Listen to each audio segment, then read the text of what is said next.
Hi, how's it going? Okay, good morning, everybody. We are here in Senate Economic Development, Housing and General Affairs. It is Thursday, January 11th, and we are again addressing flood recovery, housing, our the two big focuses for the early part of our session here.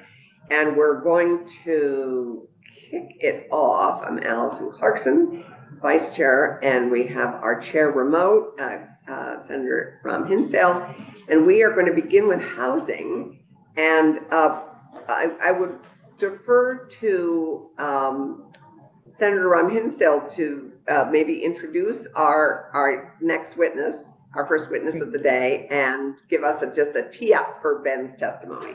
Yeah, well, so, for Ben's benefit as well, I think some of the most resonant or valuable testimony we heard last year on housing came from really small developers, people who happen to buy a parcel of land as an investment, want to develop housing for folks, don't want to make a huge amount of money, are just trying to make this work. And sometimes they fall through the cracks in a system that's really overbuilt and tends to require a lot of money to go through the permitting process.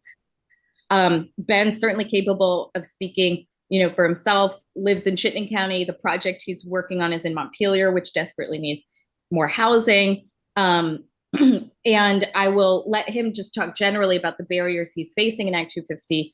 One thing that really struck me that I'll just put out there, as something I'd like to change, is Ben's particular situation highlighted for me that someone could be seeking to build more than 10 units, right? So they'd be hitting the threshold.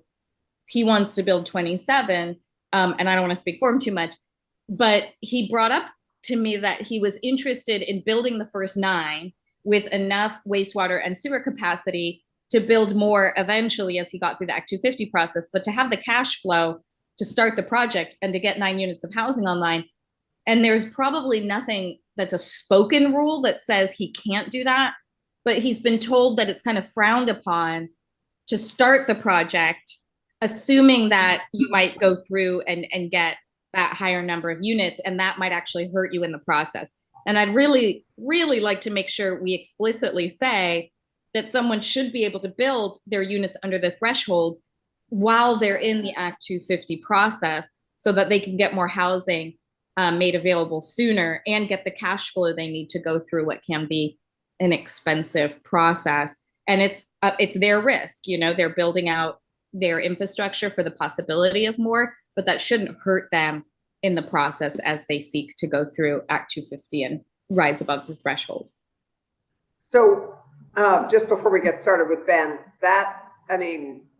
there are other people already doing that. Twin Pines Affordable Housing Partner in Windsor County has done that on several occasions. They've done it in Woodstock, built X number of units, and they're now building 10 years later, they're now building 4 sustainably, permanently affordable houses for purchase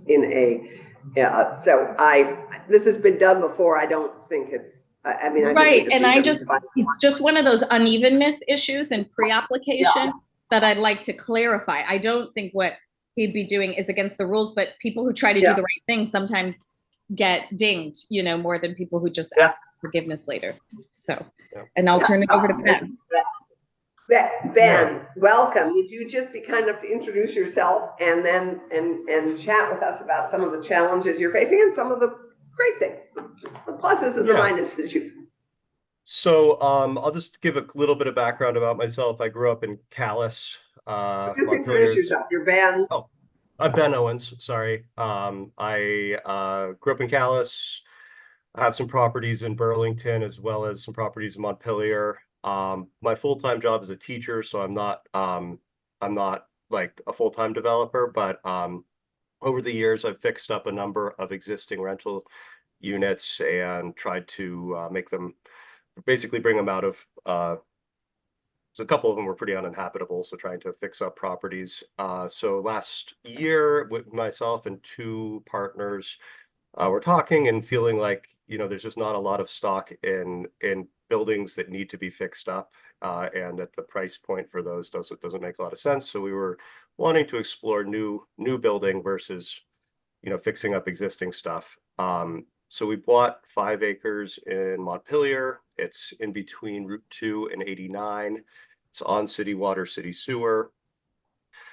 We're exploring what to do with it. But one of the things, kind of I guess our mission includes trying to build affordable, or like housing that is accessible to people who are not, making a huge amount of money. Climate resilient housing, as well as trying to do development in such a way that it's pretty clustered, versus spread out. So after buying, it's between 4 and 5 acres. It's not quite 5 acres. After buying that, we've been exploring what we could build there. We know we can build something. It has utility easements and stuff, and it's been a very confusing process from somebody who's not like an expert in this.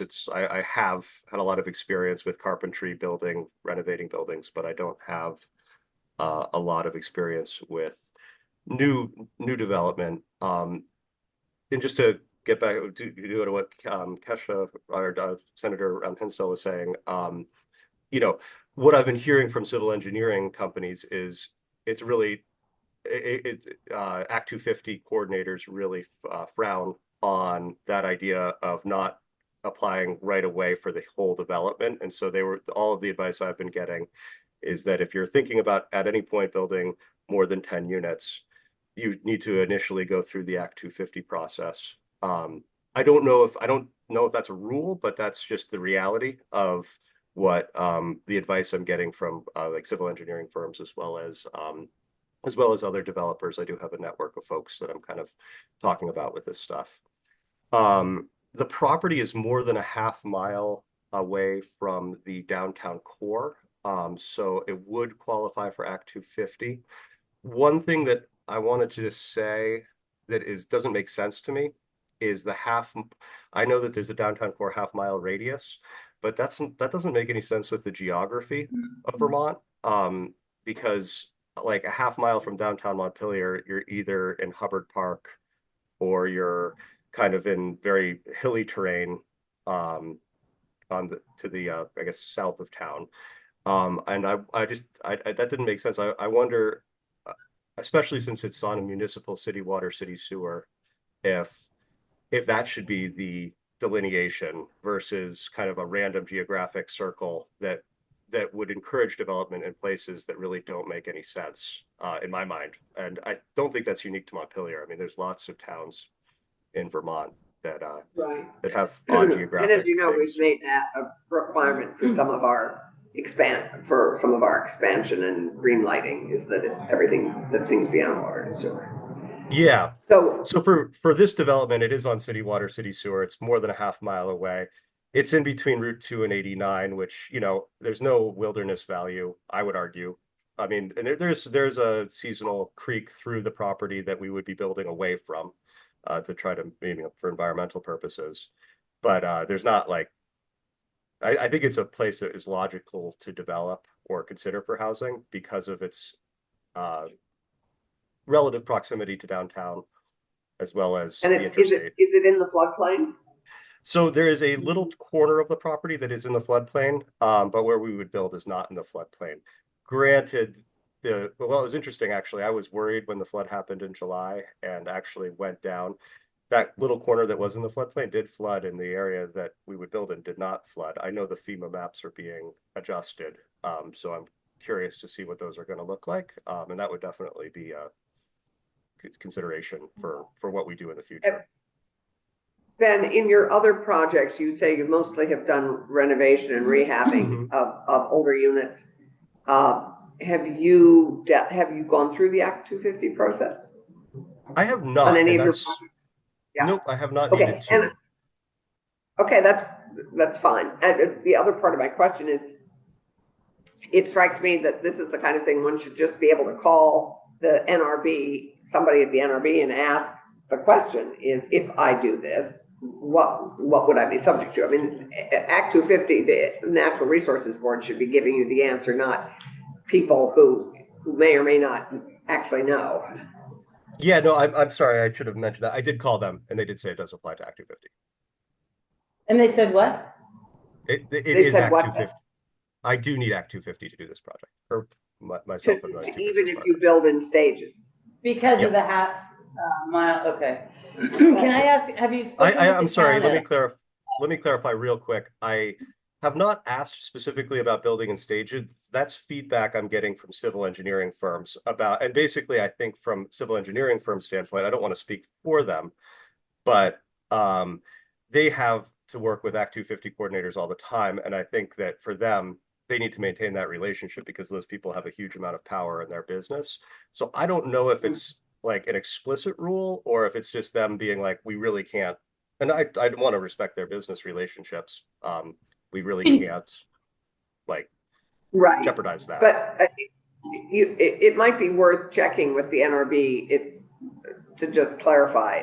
Because Well, right, building in stages, I have Yeah. started to do that, and I would like to make sure it's just really explicit, because I do think from staff person to staff person, it can change. What Ben brings up, I think, is really important, that we should hear from a couple of these professionals who have their professional opinions questioned all the time by, folks in the Act 250 process. They're engineers, they're folks who really get frustrated in the Act 250 process, and getting some of them on the record would be helpful. Of course, it's up to them, but Ben, if you could share with Magali the folks you're working with, that would be helpful. I know, if any of us have the kinds of professionals who have to deal with Act 250 all the time, they have a really valuable perspective. yeah. And, for me, the other piece I wanted to bring up is, I'm not a super wealthy person. The first property I bought was 3.5% down. I've worked up. I have 5 properties now that I've lived in, fixed up. Long story short, I have a lot of equity in buildings that I can borrow against, but I don't have a lot of like cash that I could just throw out into the Act 250 world. I would like to try to build. I would like to try to build as many units as would make sense given the potential for an economy of scale. But the other piece to Act 250 that's a real barrier for me is the kind of nebulous nature of it. It's been really unclear from my perspective. Granted, I'm not a super wealthy person with a huge amount of experience with this stuff, of what the steps are. And then everyone I talk to who's done this kind of thing says basically be prepared. You need to be prepared. It may not happen to put out, when I'm looking, I think these numbers make sense when I'm getting quotes from civil engineering and architecture firms, $100,000, $200,000, and have it just out there for years if the Act 250 process gets challenged. And, for me, like I could do that. And with business partners, we could probably do that. But the risk of putting that money out there, having it be spent with civil engineering firms, and the possibility of never being able to build anything is too much for me. So if Act 250 doesn't get reformed, we're just going to build under 10 units, which is fine. And maybe that's appropriate to that piece of property. But the reality is it's just not, it's a nebulous risk that I can't quantify. So, there shouldn't be anything nebulous about that process. And there are other permits also that will cost money. It's not just Act 250, in all fairness. There are A&R permits and other things you'll have to be dealing with. So I wouldn't, it's hard for me to hear all, everything you put on poor Act 250. Nebulous is not, it strikes me that maybe NRB should be developing like we're talking about navigators in so many other areas, that they, every time a developer has questions and is wanting to build housing that we desperately need, that they would attach somebody to work and answer all your questions and be really clear. There should be nothing nebulous about dealing with Act 250. It's pretty straightforward, the law. Yeah. Yeah, part of the nebulousness is the potential of somebody contesting it in perpetuity. right. And like, And granted, I know that's very, very rare, but it's a risk that is there.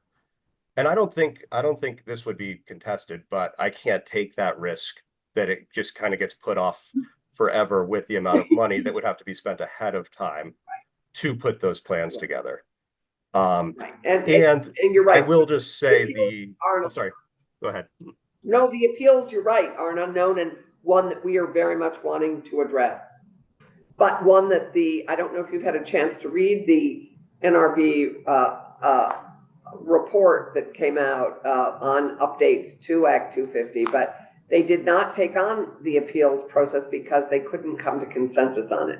So and we all know that appeals are the piece of Act 250 that is the most unknown. So yeah, that's what's nebulous mostly. Yeah, and so I think we want to deal with that. Well, I would hope that the city would be advocating for you and helping you through this process. Have you spoken with the city? Because I'm sure you'll need city permits, right? Yeah, totally. And we've bridged, we've started those conversations, and it's been pretty clear that the town wants to go through the Act 250 permit process for this. I did the maps for Montpelier were kind of odd. There was a big chunk of land that is kind of up behind where that big cemetery is by the interstate that has been designated for growth. And so I was trying to figure out, is it a half mile from that, or is it half mile from the downtown core? So I was in back and forth with the city around that. They said basically that there's no process to look at Act 250 for this development. And I want to be clear that I don't think Act 250 needs to disappear completely, and I don't think and I don't even think that Act 250 is maybe not the appropriate thing for this property, but it's really been hard to navigate and figure out. And I do get a lot of different mixed messages, whether it's from talking to the Act 250 coordinator, talking to civil engineering, talking to the town, talking to the state. There's like people will give me dribs and drabs of information. Sometimes the information I find out later is not correct. So I think the navigator idea, it might be really, really relevant because because it's been really like it's been a confusing process. And for me, like I mean, like this might turn into my full-time job in the future. I don't know for sure. I have existing relationships with management companies and stuff. I'd like this to basically I grew up in Montpelier. All my friends have moved out that I grew up with because of the cost, not all, but many, of living, and have moved to other states and stuff. And I really would like to try to make this work and try to help the problem. So that's why I'm doing this. And I just want to be honest with you guys about my basically it's just been like I don't know if it's worth it. No, I think we all appreciate it. And I think you raise issues that we are sympathetic to and certainly want to work on. I think the appeals process is one that is thorny, and I think something that we need to, I feel pretty strongly about limiting the endless nature of appeals, and I know our chair does as well. So we're working on that and trying to find a path that we can land on together.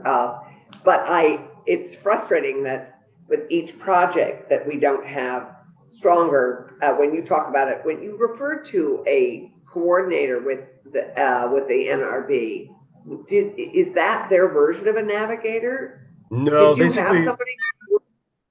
I think it's this was over the summer, so it's been a while, but it was the person who says yes or no, does this need an Act 250 permit? And all they told me is yes, it does. And I asked, and it was one of those things where it was like, go to civil engineering and architecture and do all the, again, $100,000 worth of planning, and then come back and we'll let you know the next steps. And I'm a little bit like, oh, okay, but like, and honestly, this process in the legislative session right now, and we're kind of on a holding pattern until this legislative session ends, because we're wondering, like, are things going to change, and are we going to be applying for things that we don't need?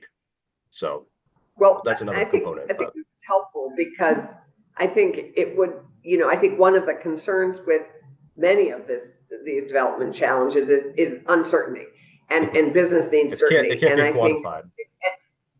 And I think that a coordinator or a navigator with NRB who worked with you at every point, giving you the notion of what you could do, providing clarity for each stage would really be helpful. It's being told to go out and do $100,000 worth of planning, and then we'll come back and tell you if you need to go through more. You got your engineer come back, and that's a lot of money to risk, not knowing if you're going to end up with nothing. And I think that's part of the problem. If I'm pretty sure I know where this piece of land is, and tell me if I'm right, Ben, it's adjacent to a neighborhood of affordable houses. It's, I think I sold the house next to it. It is a logical extension of a neighborhood in Montpelier that has been traditionally affordable and is where you would want housing. And there's not that much land in Montpelier that isn't steep cliff or floodplain that this would work on. So can I just ask you again about? Oh, sorry, go ahead. I just want to ask about this, the help or guidance that you've received from the city, because their utilities would be the ones that you need to satisfy, right? And they may have the same long-term requirements or similar for other infrastructure.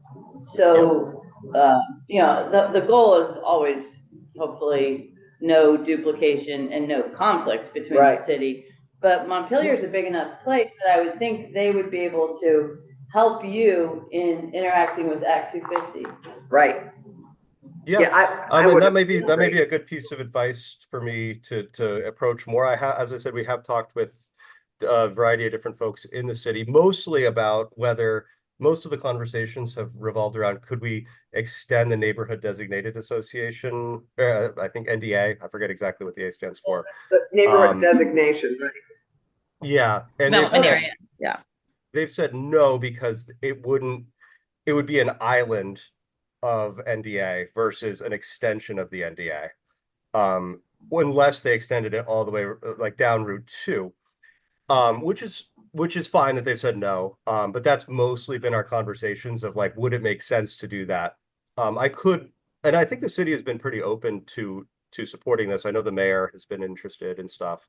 But just remind them that Manhattan is an island. I mean, an island of development is not a bad idea. That way.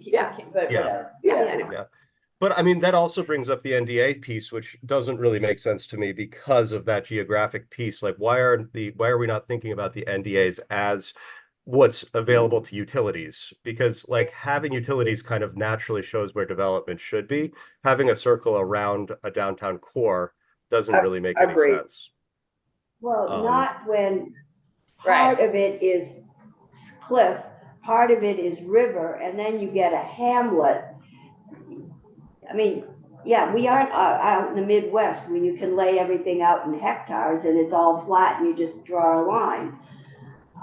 We've got to make some concessions to geography, and this is a little neighborhood, but there's a cemetery and some rivers and some cliffs between it and downtown. And how do you do a half mile around the core of downtown Burlington? Right, because you're in the water. Well, houseboats. I think Keisha was. So, Keisha, you well, what I want to make, anybody watching or for our own benefit, I want to make sure I understand that this would align with what the NRB is proposing, that a city or a town could take their entire geography and designate areas for development that are then exempt from Act 250 if they're on municipal water and sewer, and if the town has sufficient planning and zoning, essentially. So this is aligned with what we are discussing. I want to make sure I understand, and it might be bringing in towns like Montpelier or bringing VLCT back, but if Act 250 didn't exist in this area, did they feel like they had sufficient tools to help you navigate so that this project sort of met the standards of Montpelier? Yeah, and you know, I think from my standpoint, and maybe I'm doing this incorrectly. I'm like, as I said, this is something that I'm exploring with people. I'm not saying this is just my experience, but basically it's like, okay, in my mind, I need to get through figure out the Act 250 process. That's like I'm going to use that word nebulous again because of the length of time. That's the piece that I feel like from my perspective needs to be figured out. I'm less worried about the local stuff, and I'm willing to make adjustments to the local community. But the Act 250 umbrella for me is the piece that I'm running into and being like, this is confusing. It doesn't really make sense. Honestly, the NDA stuff took a lot of time to clarify for me that wasn't a thing that was doable for this. Right. So I'm not too worried about like the city has been really nice about trying to help. Like I'm not, but it's more about like the kind of interplay between like go talk to this person, go talk to this person, talk to the state, Right. and it's like that's where it gets really confusing. So what I mean, I think this is And really, oftentimes my conversations are, I don't have the answer to call this person. I call that exactly. person. They're like, call this No, person. I don't have the answer to that. And I'm like, This okay. this And then is people give me different exactly information. this is exactly what we need to hear to know that many towns and cities are, you know, really capable of putting a face to this, helping you through the process, creating something that works for the community and fits the, you know, the nature of the area. And it's extremely faceless with Act 250, and that's probably losing us a small project like this. You know, that it's just it's a complete unknown, and it's hard for someone to build between you know 0 and 75 units, and they're going to have to be in big business to get through a process like this because they'd have to put down $100,000 or more before even entering the process. And that I could be entering the process, but I'm not going to have any answers. So right, right. Like, yeah. So, yeah, and I think what we can do is to try and help assure clarity early and partnership early so that you, so that when one begins to explore doing these kinds of projects, you get support and clarity, which would really be helpful. If we pass the NRB proposal, there's a good chance he would not have to go through Act 250. So real quick, I just wanted to, sorry. Absolutely. There are solutions that are already being proposed for this. Right. Yeah. I just want to not necessarily stage. Yeah. Sorry to interrupt. Zoom is a little laggy for me. Did you have something? Ben, did you have something else? No? Oh, Thank you, Ben. yeah. I'll give one last thing. I think he wants to say something. Yeah. I just want to say that I really would think about the geographic nature of utility systems versus having towns designate NDA, because I'm going to use the term NIMBY, like people who are powerful in a city can use the NDA process to block development in areas that might make a lot of sense. And I really worry about the NDAs being a political tool to keep housing out of areas where people want a nice view, but would be really logically appropriate to have housing in. So I just want to I would really recommend a geographic component to this that is different than just, I don't know, maybe I'm wrong, but that would be my take on it. No, that's really helpful. I'm glad you brought that up. And I think we're pretty much already there, given our last housing bill dealt with, enabling places that were served by water and sewer. It's clearly that serves the development of these kinds of projects much more fully than a geographic, an arbitrary geographic thing, even though I talked about that yesterday. Anyway, thank you, Ben. Thank you, guys. And have you submitted your testimony at all, or a summary of your concerns to us and emailed them? Because that would be helpful if you were able to do that. I can try to do that. Yeah, that would be great. And send them to Magali. That would be terrific. Thank you for being a teacher. We need teachers. Yes, thank you for teaching too. So please don't. You need to do both. Yeah, please don't end your day job. And did you take advantage of the Vermont Housing Incentive Program? I've been in conversation with them. And again, that's one of those like the confusing process. Like VHIP's been great. They've been offering a lot of things, but it's like that's one way. It's like talk to the VHFA, talk to VHIP, talk to Act 250 coordinator, talk to the town. I haven't heard that. So I've Yeah. heard people taking advantage of it, but not that it's been confusing. And if Well, you want to. It's just another person to talk to. Yeah, Yeah. Well, but yeah, things Yeah. do require it. Well, We thank you also- very much. I The would just say navigator position. we put money aside for 3 navigator positions, and we should hear Yeah. from them because I don't know what they're doing. I don't know if they've started, but they should be for projects of about this size. Yeah, they sure should. So let's good follow up when we get ACCD and DHCD. Right. Thank And the you, Ben. planners. thank you guys. Yeah, and Appreciate it. planners. Thanks, Ben. Bye-bye. Bye. So we're going to now pivot to flood recovery. On the end here? And we welcome Stephanie. Do you have something you want to present up I there? Okay, you're good. You're going to be, Some notes on here. Thank you guys. Thanks for having me back. well, it's wonderful to have you. So for the record, Welcome. Stephanie Smith, I'm the State Hazard Mitigation Officer at Vermont Emergency Management. So as a reminder, I manage our hazard mitigation program, which has the goal of making Vermont safer and more resilient in the face of climate change and natural hazards. So within that, the bulk of my time is spent on managing funding, so managing FEMA hazard mitigation assistance funding programs, and then our state program, the Flood Resilient Communities Fund.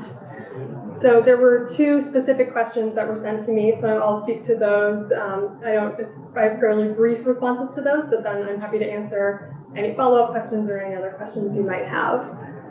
So the first question was, could the state pay for eligible FEMA benefits for residents up front and get reimbursed from FEMA later on?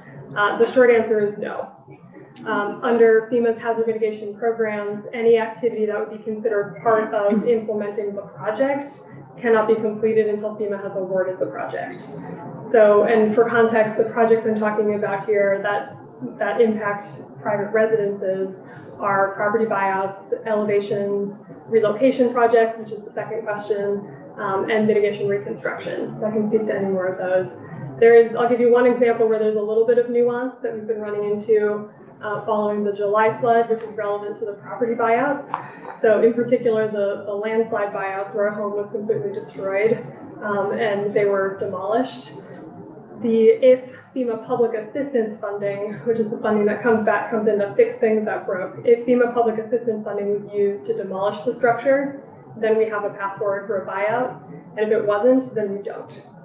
Oh, can you say that again? Does that mean we can't buy out properties unless? If they've been demolished before the project has been awarded, the only way we can still do a buyout on them, because FEMA won't buy vacant parcels. So normally we're doing buyouts at the day before the storm value, and then demolition is part of that. But if the structure has been demolished, the only way we can still do a buyout is if the structure was demolished using FEMA public assistance dollars. So if you, Wow. the Plymouth project, it may work, is a good example of this. The Plymouth, I don't know for sure, but yes, if it was FEMA, then. Or public assistance. Okay, it was public So- assistance. Because it was the first time, but it was, A&R has said it's always going to be destroyed by a landslide again. It will be destroyed again. And I think this is the path that Tesha Bus is going through. Yes, so I think part of the debris cleanup process through public assistance, some of these homes were removed. But again, If this that was is, the case, then it's okay, but if they privately hired someone, removed it separate from FEMA funding, then FEMA will not allow us. so they have to get public assistance through the federal government, Yes. Which goes through their community. And then they're which doing takes whatever. time. So has public assistance been awarded so far So in a it's- timely fashion to It's some of these in people? process. Yes, so the debris management, I believe, is over, and that's a little out of my lane because I don't run that program. But those would have happened earlier on, likely. But at this point, no, we don't. Our state program could, but we obligated our last $3 million in December. So that was our more flexible pot to fill the gaps in what we can't fund with FEMA dollars. So you allocated your last 3 million? 3 million. And what was Yes. that pot called In again? December, The Flood Resilient Communities Fund. Which, So that was the right, ARPA program. right, Yes. So it was about 20 million total, right. and we obligated the last 3 million to property buyouts that were damaged following July in December. And December. We obligated them in December. Okay, so were there properties in the December floods that would have qualified? Not that I've heard from, but potentially. Yes. Okay. Okay. This was the fund we were looking at. There's no money for raising houses, right? It doesn't, no, so specifically, because there could be now, except we're out, so when the program was created within ARPA, the way it was eligible was through the Clean Water Revolving Loan Fund criteria, so it had to have a water quality benefit in order for us to do the project. So we were able to make that tie for most flood mitigation work that we do, but that was the way that it was eligible under ARPA. So in that funding, we weren't able to.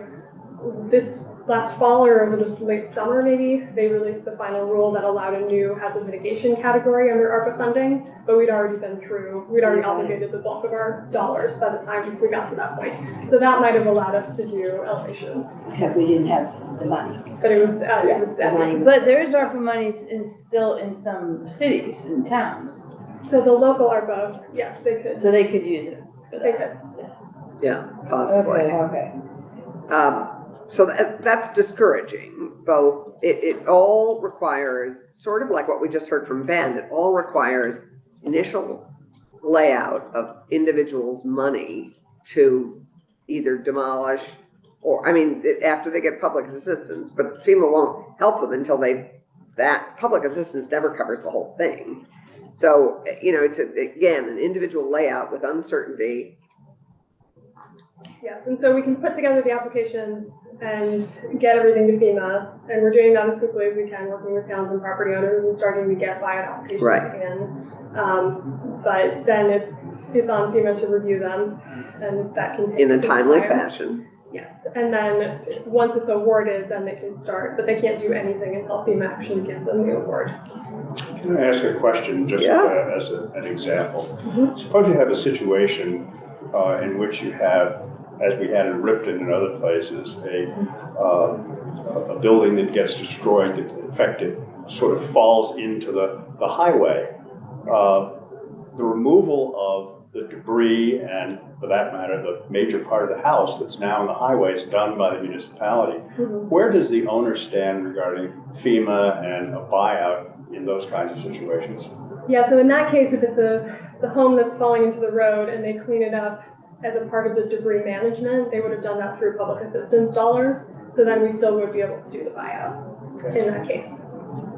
So yes, if it's something that's impacting public infrastructure, that makes it more likely that it would have been public assistance funding that paid for it. So Ripton is one of the landslides that we've already submitted to FEMA for a buyout. Yeah, that's a good question.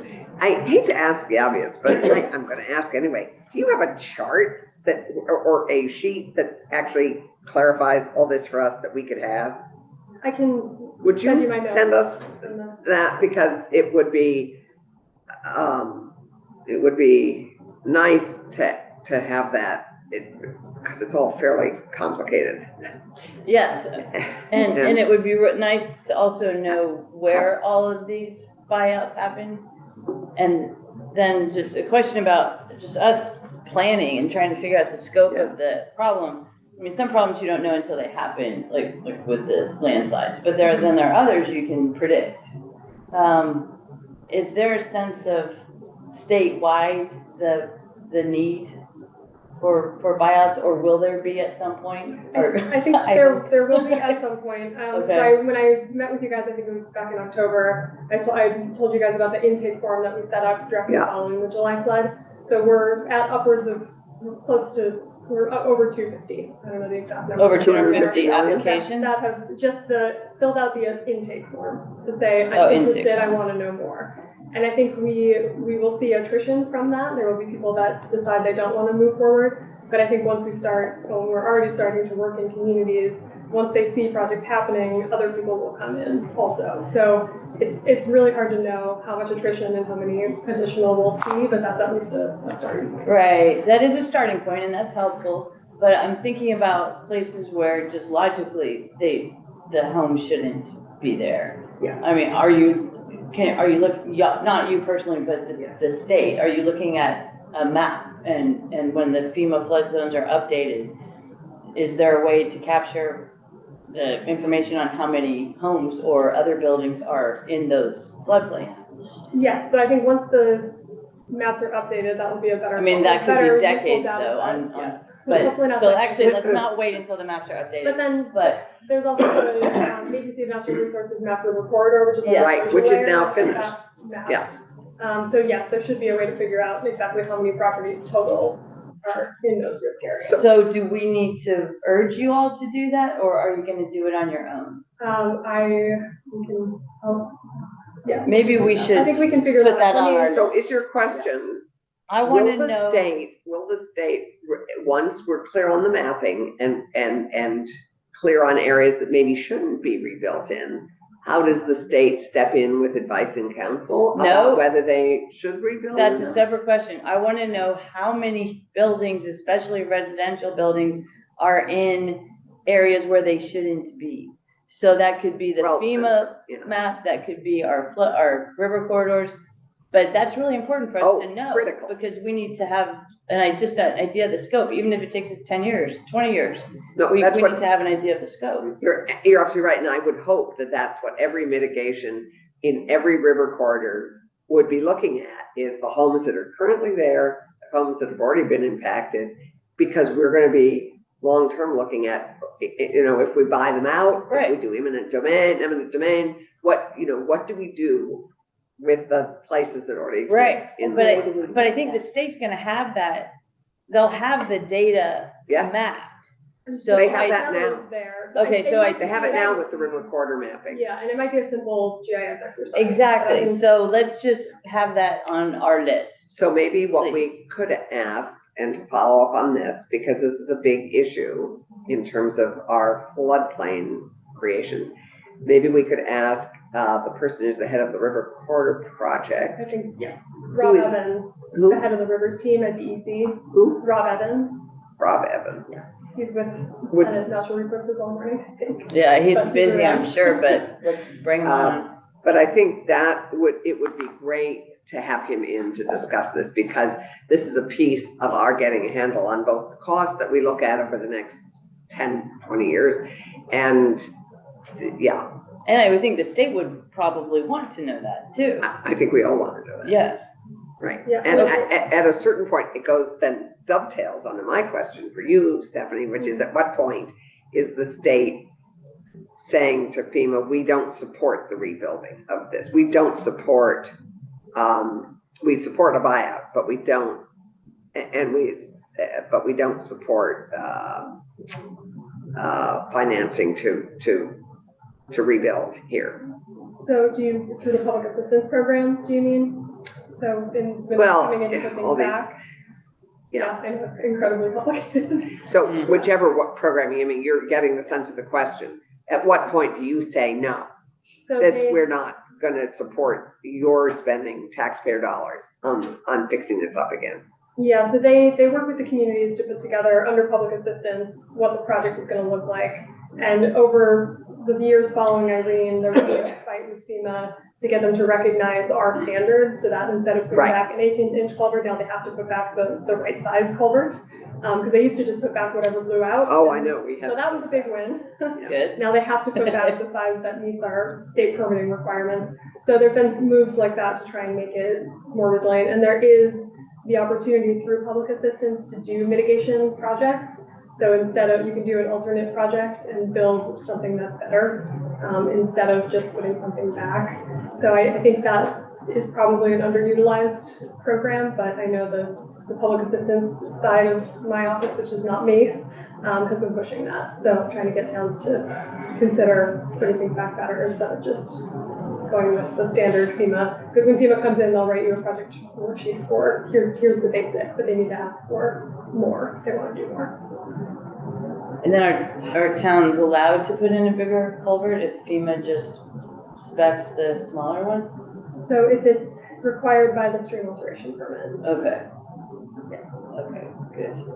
And did you have a thought? No, I now know why we couldn't get any money from my folks in Lower State Street. But we're all talking about programs and moving people out, but there's nowhere for them Yeah, to well, go. that's the other And part. we've got folks that are sitting there now in houses that are not habitable, Yeah, that some don't want to move. They're here, their kids are here. There's no place, by the time they do the buyout and pay off their present mortgage, they can't go anywhere. And they're living in limbo because, you know, the buyouts aren't coming through for a year or so, and that's where the rubber hits the road. I mean, FEMA is great, but it's slow. I mean, we have to make sure no one's cheating. But there's a lot of people that are stranded, and if we're gonna say, okay, your house can't be here, which 20 years ago was the only logical place you could build, where do we tell them to go? Well, that's the other side of the Yeah, problem. no, I mean, agree with that's you. it. But I still think it's important to know how many are Yes. there. And then we get to what do we do? I mean, we've already started the what do we do. In Brattleboro, there's actually been a relocation that has been happening for, I think, more than 10 years, where they have sites for the homes. There are sites available, but folks don't want to move Well, no, it's from your their. home. Right, but the other home is, not even a quarter mile, probably an eighth of a mile.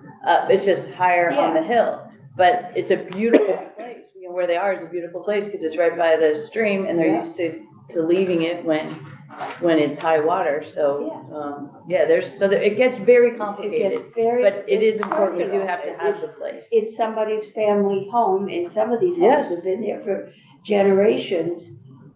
And Oh, yeah. it's a home, not a Right. house. So this is when it the comes- balancing Yeah. act that we face, quite honestly, as we work to make our state more resilient. And Right. as we mitigate flooding in our downtowns and village centers and in our state. And so that's why it's so thorny. This is not gonna be easy, but we do need to know first what's the extent of the problem, of the challenge we face, and then we need to figure out how we're gonna do it. And then we're gonna have to figure out how to pay for it. All those And things. actually, on the how to pay for it, may I ask another? Yeah. So it can be hard for towns to pay for, additional, bigger culverts, floodplains. There is something that towns can do now and make stormwater utilities. Are you familiar with I stormwater don't know utilities at much all? about, Okay. I know enough, but not. Because they not too exist, much. but I then can't speak to it. I'm She is the promoting. queen of Well, stormwater no, utilities. I She's just gonna wanna- get a crown. I want to make it so that others do too. Just make the process easier so that towns can have a source of funding for mitigation efforts. So I guess the question for you would be, are towns having trouble paying for things? Yeah, if it's public assistance, FEMA covers 75, and then with the Emergency Relief and Assistance Fund, they get some additional state funding. Mm-hmm. If they can do it that way, that's a better option. Sure. And a lot of the time, if they do a hazard mitigation project, those are all projects we could do with FEMA hazard mitigation funding, is a 25% match. So we have a general fund allocation right now that has about 5 million left in it, that's specifically for buyouts. Okay. So that, and we're gonna have well over that in this round, so it's going to expect buyouts. We have some flexibility, but that's been the priority under that pot. So it gets us to the first 20 million or so of buyouts under the hazard mitigation grant program following July. So will there be funding for floodplain restoration in the future? So we don't currently have match funding beyond that. So there's FEMA funding 75%. Yeah, and when I spoke to you guys in October, I think I said we were estimating about 40 million in that hazard mitigation grant program pot, which is the funding that follows disasters. It's now looking like upwards of 75 million. So that's money to do restoration work, upsizing culverts, the buyouts, elevations, the relocation projects, which we can talk about. So that's much more flexible. And floodplain restoration. So it's not, it's specific projects that fit the FEMA goals. It's the FEMA hazard mitigation grant program. But yes, floodplain restoration is a great. So it's restoration, raising properties The buyouts will be submitted there as well. and buyouts. So do you prioritize, like are buyouts prioritized over floodplain restoration? So buyouts and floodplain restoration, I would say, are the highest priority. So it's when we're moving things completely opening up space and giving river back its Yes. space. That's the priority. So buyouts and restoration are the highest. So then will you all allocate a certain amount of funding to floodplain restoration? Yes, absolutely. Okay. Okay. That's great, So that's good. 75% funding to do large floodplain restoration. And following Irene, we had 34 million, so this is very much unprecedented funding for us. All right, For this so, program. so you'll let us know or let, I can keep you posted on it, absolutely. The buyouts have been the priority so far. Right, Getting those. but you have to in have the buyouts before you can do the restoration. Depending, yeah, there are Ideally. some other restoration projects we can do as well, but yes, I think in some Right. communities, they'll want to do buyouts first and then. Well, to go back to the Melrose Terrace example, that was a full buyout and then the restoration, that was a $4 I don't know if it was million a project. Demolition, Okay. demolition. It was restoration. demolition. Yes, so that was funded through FEMA's, a different FEMA program, but that sort of project would be eligible under this. Right. so towns need to know that. Yes. To start thinking about it. Yeah, how are you communicating with towns about this? Yeah, so the buyouts have been the focus so far. We have a draft notice of funding that we're gonna be getting out that gives a much broader, here are all the things you can do.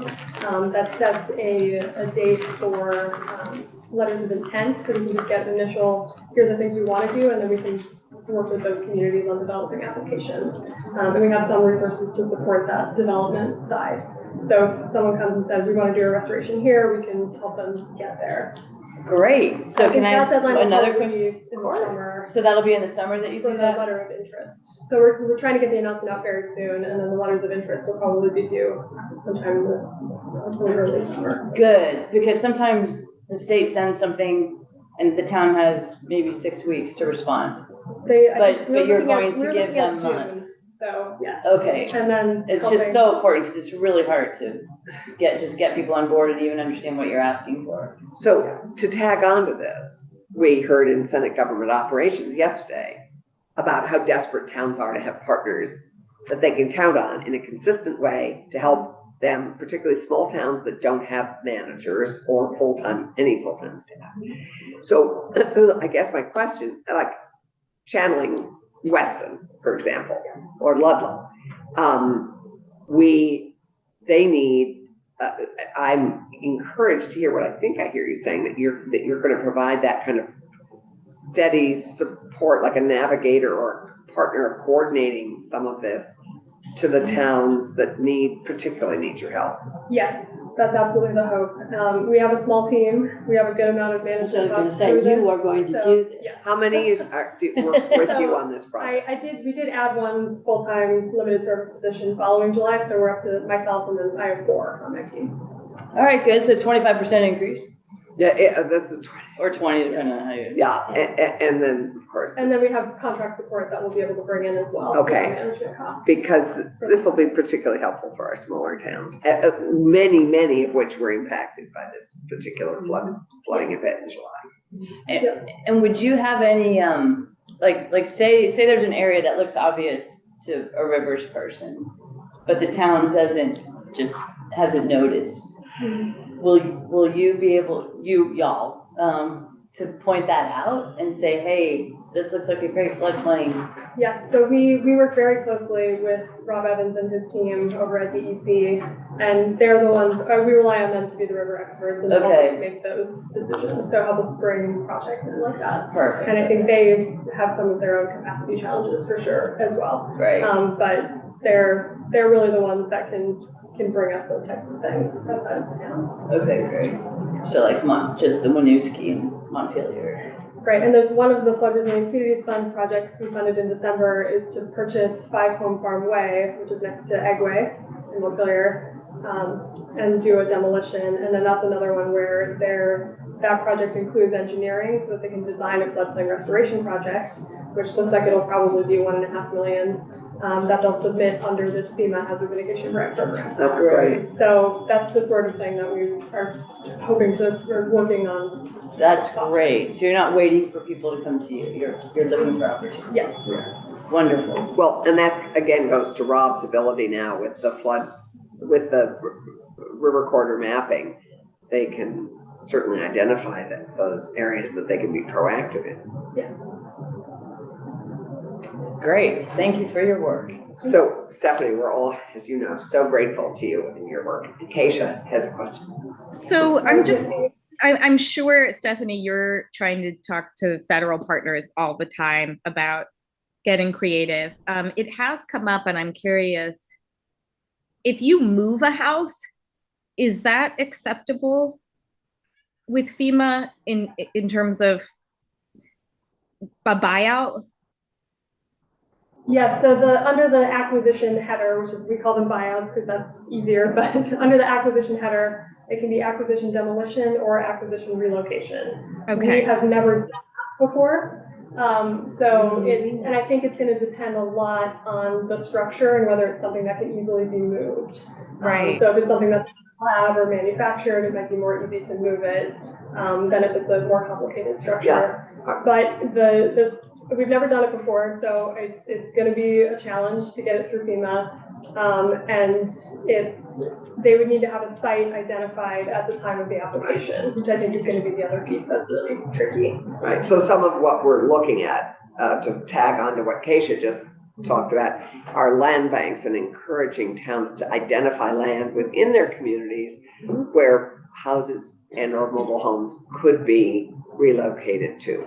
Because Anne's right, we go through all this, and then where do we move both people and or the houses, if a house, if that's even a possibility, and or where do we build housing that will be more resilient.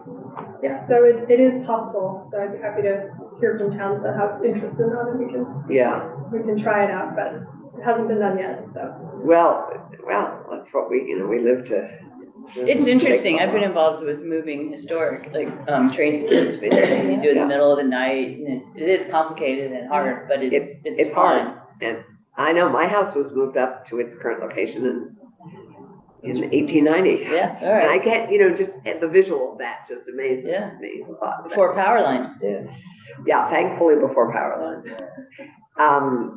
Anything else? So you know what? I hate to say this, but for the legislature as a whole, it would really benefit us and for your towns to have a kind of a graphic of what is where, how it leads to what has to happen first, kind of a trajectory of support. A flow chart, yeah. A flow chart, as it were, yes, to both state and the concerning thing that you began with is that if they take advantage, because all of us, I think, are thinking about, state money could fill the gap here and help until the federal money comes. But if that is a very discouraging thing to have heard, that you're saying that if people accept state money and state support, then they're not eligible later for FEMA. That is counterintuitive. Well, it could be, if the state support was to help fix their existing structure, that would be okay. It's just when you get into the mitigation, if it's to elevate the structure, to do the demo for a buyout or anything that would be part of it. But that is that's still frustrating to hear. And because FEMA should be held accountable for the fact that they take so bloody long to do this. I mean, I represent an inn in Ludlow that only just has settled their buyout from Irene. I mean, I'm sorry that that's ridiculous. So, you know better than I. So, anyway, I think that flow chart and making clear that state, the interplay of state and federal money, I think would be helpful. Yes, Keisha, what do you think? Yeah. I'm just thinking how impossible these tasks are, just how grateful we are to you, Stephanie. As we work on our housing bills, we want them to be in parallel with the work you're doing. And we're going to have to start to do our own spreadsheets on what will change where, how it intersects with our designation program. So we'll just need your continued partnership. And you have a really great on the ground perspective as you try to do the work we all know needs to be done to pull people out of harm's way. So it's just So we're very grateful. Thank you. And we'll look forward to that future, for lack of a better word. Flow chart's a fine word. In a flood, it may or may not be. It turns out everything is everything has a flood term that we use. Because of water, yeah. So that's one other program, if I can tell you about it really quickly. Yeah. That is FEMA. It's a relatively new program. They announced it last fall. They have an annual program called Flood Mitigation Assistance, but this is like an offshoot of that called Flood Mitigation Assistance Swift Current. Jeez. Yes. Flood, Speaking so it's of called flood mitigation. assistance, swift current. Oh, geez. And so they federally 300 million was obligated, and it's specifically intended to reduce risk to the national flood insurance pool. So it's for properties that have flood insurance and had flood insurance in July. But out of that 300 million, Vermont, following the July flood, is eligible for up to 40 million to do eligible buyouts, relocations, elevations, the direct homeowner support projects for properties that are in such flood hazard area and have flood insurance. And that had it in July. So that is that had it So already. It's Had an it. additional pot. There's a couple of tricks to it. One is we haven't done it before, it's new. And it's in a very old FEMA system that's really hard to work in. Right. And it's very fast. The deadline is May 15th. So how are you letting towns know that also? Yep, so I'm talking with the state recovery team from the recovery office tomorrow about helping us with that outreach. And we have a consultant coming on this is gonna be their full-time focus, is helping us get in projects under this pot. But it's specifically for properties that are rep loss or severe rep loss, which are. Sorry, which loss? Repetitive loss or severe Oh, repetitive loss. so which it's are repetitive specific- loss and they have to have had flood insurance. Yes. And I Or assume substantial national, damage, which is national the flood case. insurance. Yes, they have to have FEMA. national FEMA, flood okay. insurance. Yes. Lloyd's of London did not count for Yeah. one of my constituents. Do we have any idea of numbers of how many properties do in fact have flood insurance? FEMA-related flood So insurance? I think DEC would have that number for you. Yes, I do. Yeah. Then of the people that have flood insurance, there's both flood insurance that you can buy in the marketplace, and then there's FEMA flood insurance. And again, I'd be interested in knowing what kind of numbers there are there. Yeah, I don't think they have numbers on private insurance, but I do think they have numbers on the FEMA. Who does? DEC. Who at DEC might? I would start with Rob. DFR is Evans doing again. a Oh, Rob study would. Someone on his team. on what insurance paid out, what flood insurance paid out. They're trying to get all the data on that, because Keisha wanted finance to look at it.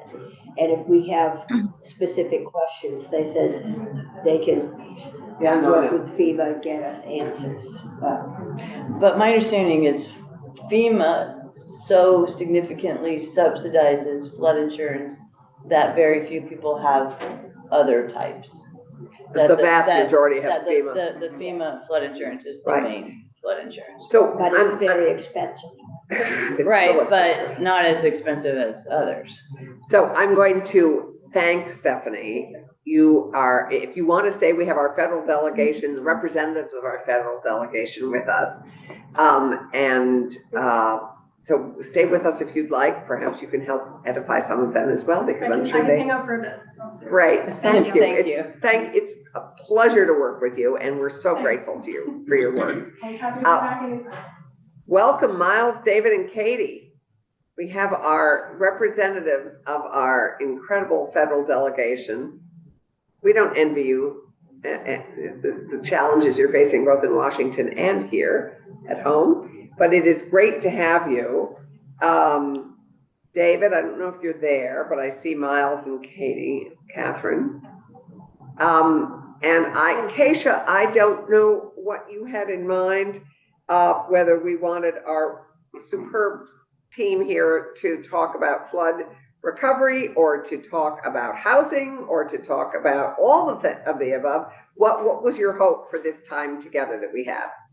You know, it's always an all of the above. And I had a chance to talk a little bit in person with David Scheer, but I wanted to make sure we waited until we had pretty specific questions. And I think some of those were sent to you in an email. You are our hinge between Vermont and FEMA and, you know, dollars that we need and what they can be used for. So of course, you know, flooding and getting people out of harm's way and the flexibility we need to do that takes center stage. I also mentioned that it looks like there are federal programs that are now trying to encourage multifamily housing, trying to encourage community wealth building through subsidized down payments on fourplexes and things like that. So I just want to make sure we're still aligned with, you know, federal programs that are pushing for density and infill development, and, you know, how we can make sure Vermonters know about those. And thank you all, because I know you're busy, so we appreciate you being here. We're thrilled to welcome you all. And if you'd be kind enough just to introduce yourself for the record, I don't know who would like to take the lead on responding, or if you'd just like to go, how would you like to handle that, the response to those questions? So if this is Katie unmuted. So Katie Van Hayes, Senator Sanders State Director. Hopefully you can hear me okay. Excellent. So I think maybe what would be helpful, we're so used to going in our delegation order. Miles collected answers from FEMA to the specific questions you all had. I thought that maybe what would be helpful to you all is I could just give a quick couple of answers to Senator Rahm Hinsdale's questions around housing. One piece I want to make sure this committee knows. And then if helpful, I had a couple of thoughts as I was listening to the discussion around flood insurance that I thought might be helpful. Great, terrific. So I'll do that, then we can turn it to Miles for your specific questions that you had. Thank you for doing that, because it also lets us make sure that we're getting accurate answers from FEMA. We're getting you the direct language from FEMA as opposed to just our interpretation, because you all have to make decisions based on that information. And then we can turn it to David. So on housing, just a couple of things. So obviously, you know, from the beginning, we wanted to Senator Sanders saw this tragedy as a way we wanted to try to find a silver lining to it and use it as an opportunity to potentially address some of the housing crisis that we know we already have in Vermont that we had before the flooding took place. That's a pretty tall order and pretty challenging. One of the things that the delegation has identified throughout this process is that there are some specific issues to Vermont, particularly around building codes or lack thereof, that end up making Vermont ineligible for some of the FEMA funding. There are other places in federal law, such as a program known as the BRIC program, where the way that those laws are written help more effectively help Vermont access that federal funding. But the way FEMA funding is specifically written, there are some challenges with Vermont's, like I said, lack of building codes in alignment with the international building codes. So that is one thing that we've identified. There is some leeway within FEMA that we intend and hope to request. But it's also something I think that might be helpful for this committee to just be aware of, that there are some Vermont-specific laws that preclude participation in certain funding. And we can get you the details on that so you have more specifics than what I'm sharing broad. That would be helpful, because we've also had a building energy code study done this summer, and we're also asking in this bill for additional building code work. So it would be helpful to know how we don't align, because of course we always assume we have done it well and thoughtfully and have the best laws possible in place. Right. So I'm a little stunned to know that I think it's a bi-directional challenge, to be honest, because part of what FEMA requires is very much geared towards problems in, say, California, earthquake issues, or other parts of the country, tornadoes, where Vermont doesn't typically need some of the reinforcing structural requirements that FEMA gears themselves towards because of the types of disasters they typically see. So I think this sort of goes in both directions here, but there may be some opportunities for the Vermont legislature to take some action if you're so inclined. The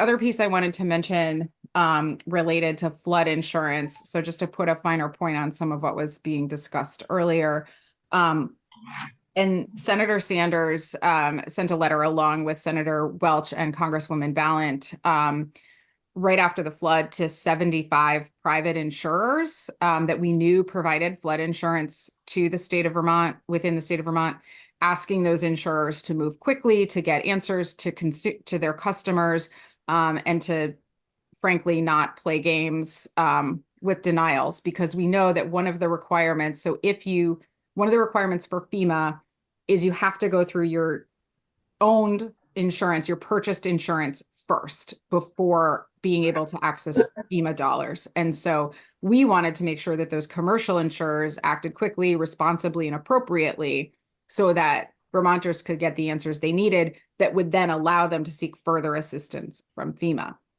There are specific properties that require their owners to carry national flood insurance. The National Flood Insurance Program is specifically designed for specific units located in areas that have been identified as a flooding risk.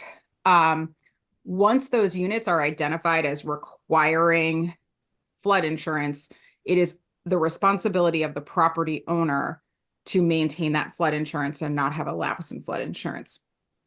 One of the things that we have learned through this process is that Vermont does not currently have a law in place to require sellers to notify buyers of the obligation to carry national flood insurance.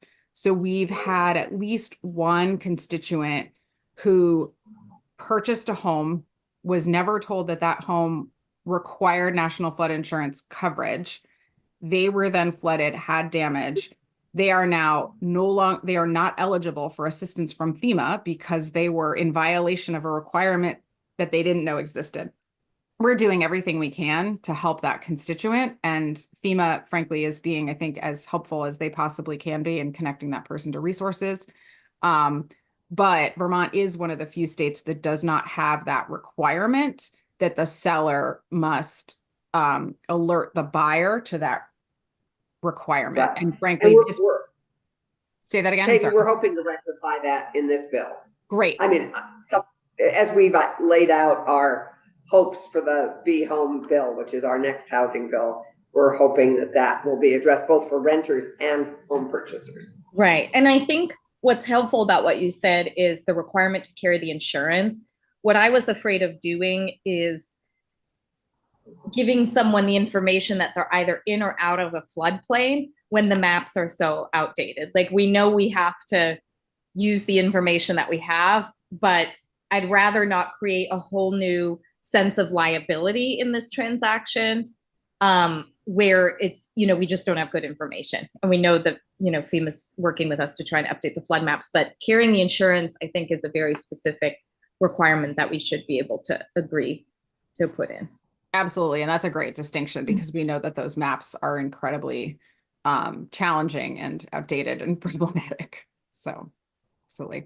I think I can stop there. I know you had some specific questions that, like I said, Miles was able to get the answers to, so I'm happy to turn it to him, if that makes sense. Can I just ask a question, Yeah. Katie? So is it not, I guess I was under the impression that most flood insurance is the federal flood insurance, but sounds like that's not correct.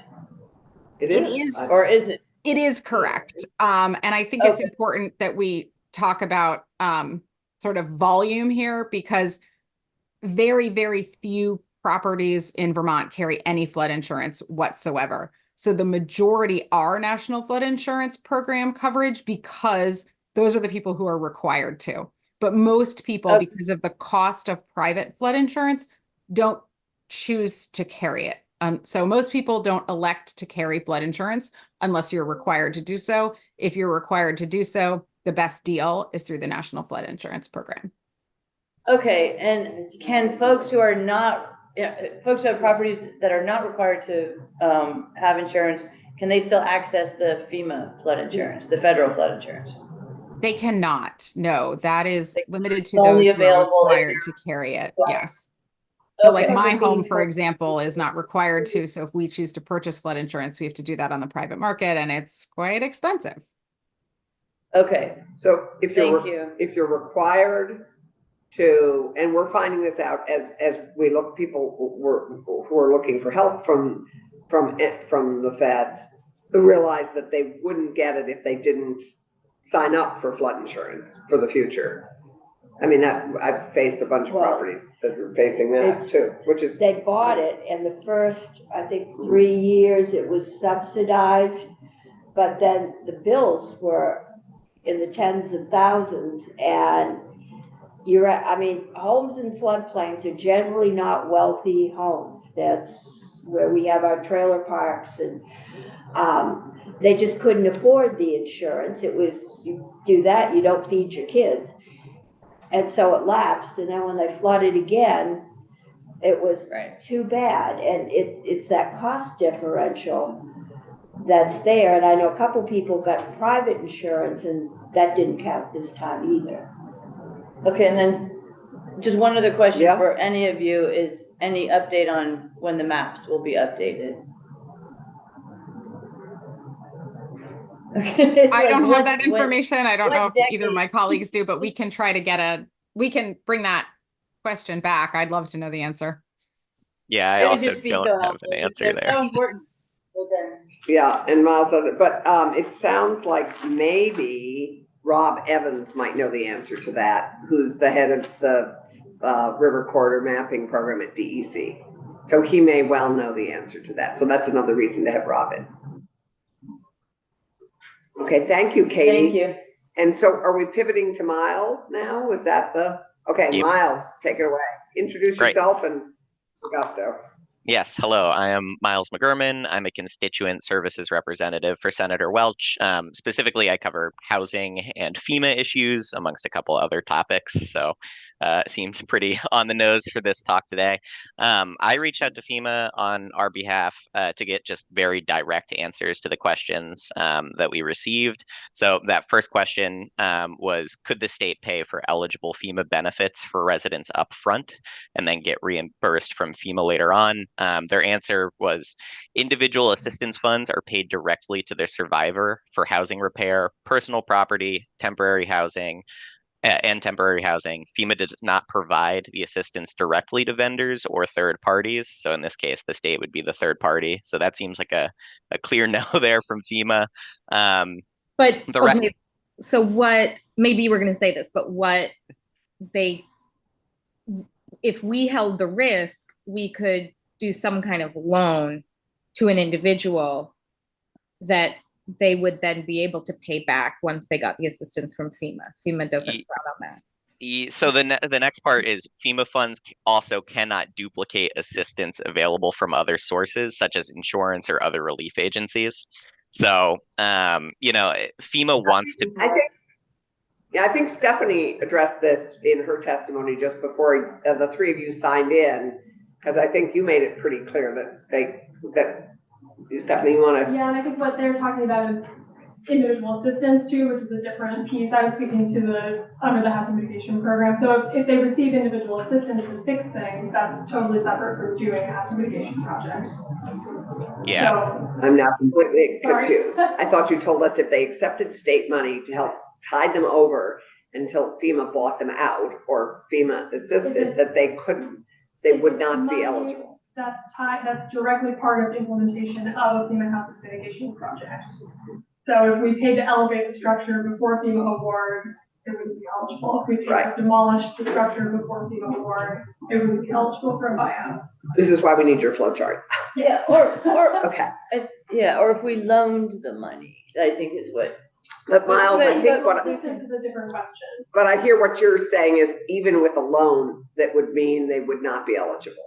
Yeah, that's correct. So with individual assistance, anything that the recipient gets from an outside source can't be duplicated by FEMA. Just speaking from having done the casework side of this, FEMA always wants to be kind of that first in, and once they reach their maximum, then other sources can come in and provide funding. So if someone is not, completely made whole, FEMA will go up to their maximum, and then someone else could step in, an outside source. However, if they received something from the state or another source, FEMA will not duplicate that. So it would make it significantly more complicated. Except that FEMA takes years sometimes to come through, and we've got people living in would be, if asked, would condemn the housing. Because they don't have any option until FEMA comes through with some money. So it's getting pretty cold around here, and we've got people living in houses probably with space heaters, maybe kerosene heaters, because there's no electricity or there's no heat. And that maybe in warmer climates it doesn't matter that much, but up here, Yeah. people die.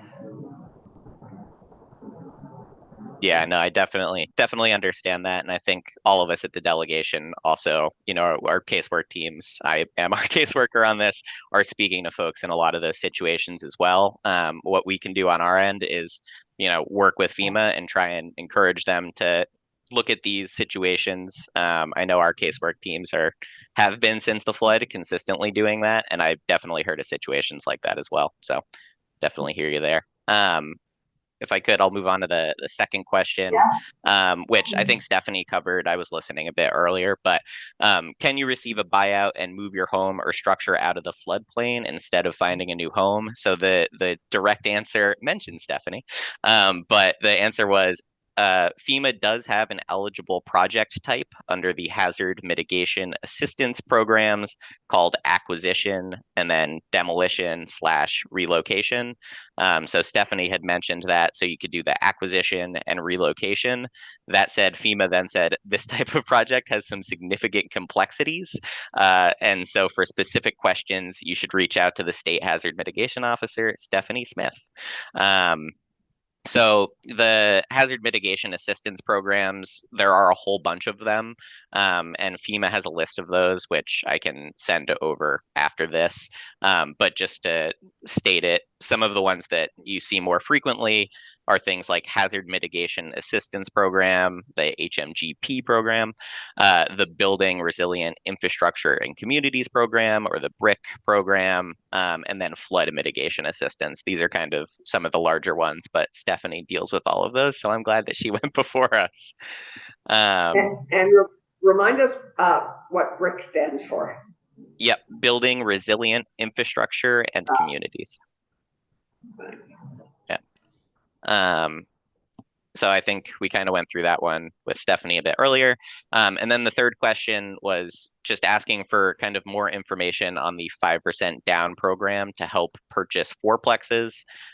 So Senator Ram Hinsdale, I'm pretty sure you're talking about the Fannie Mae change. Is that right? Great. Yeah. So Fannie What Mae. I know. I could. Yeah, no, you're spot on. Yeah.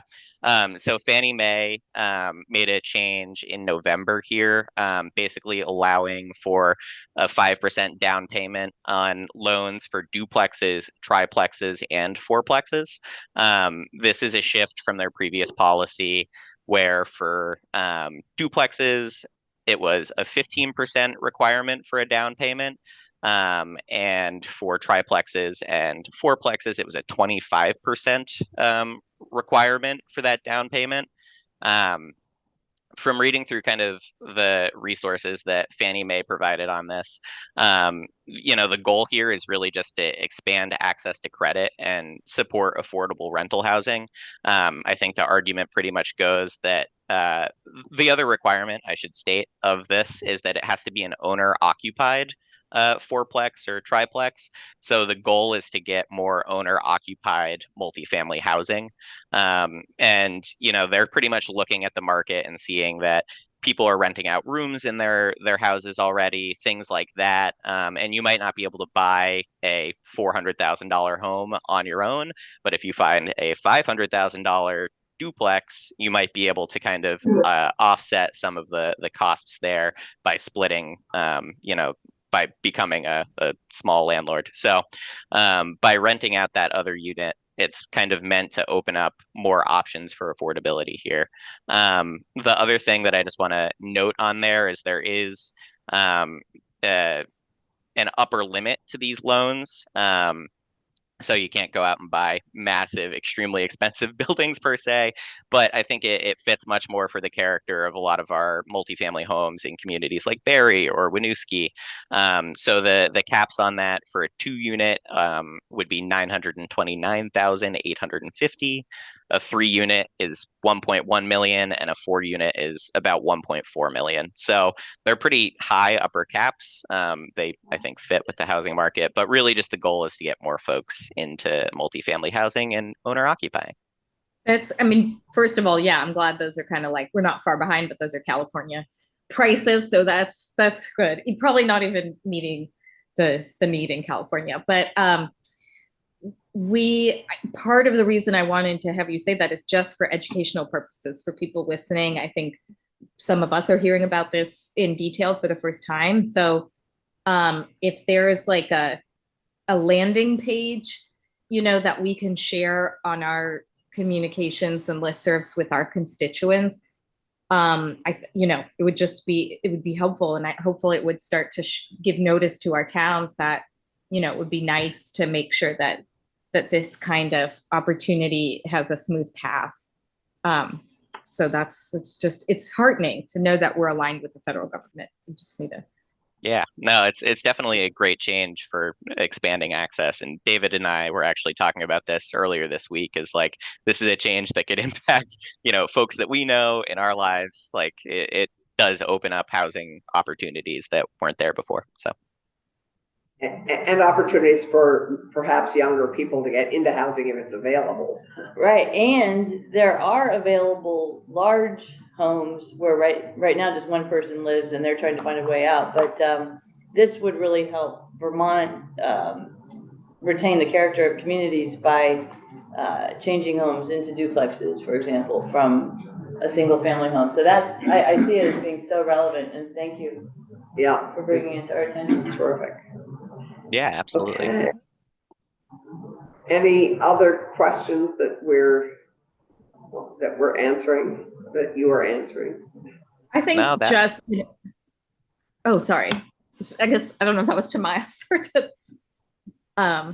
sorry, Miles. So it just occurs to me that, all of these states are in similar boats, maybe different disasters, but sort of similar boats trying to interface with FEMA. I think there's a housing summit coming up in the Northeast. I think I'm being invited to Texas to speak at a national convening. The more ideas we can get of how communities and states are trying to bridge the gap between FEMA and the real need is helpful. If a loan program like that won't work, I still want maybe some of you all to workshop anything with the treasurer, myself, Sue Minter. We're trying to get as creative as possible, because you're hearing more of the same of what we're hearing, which is, there's just so much unmet need.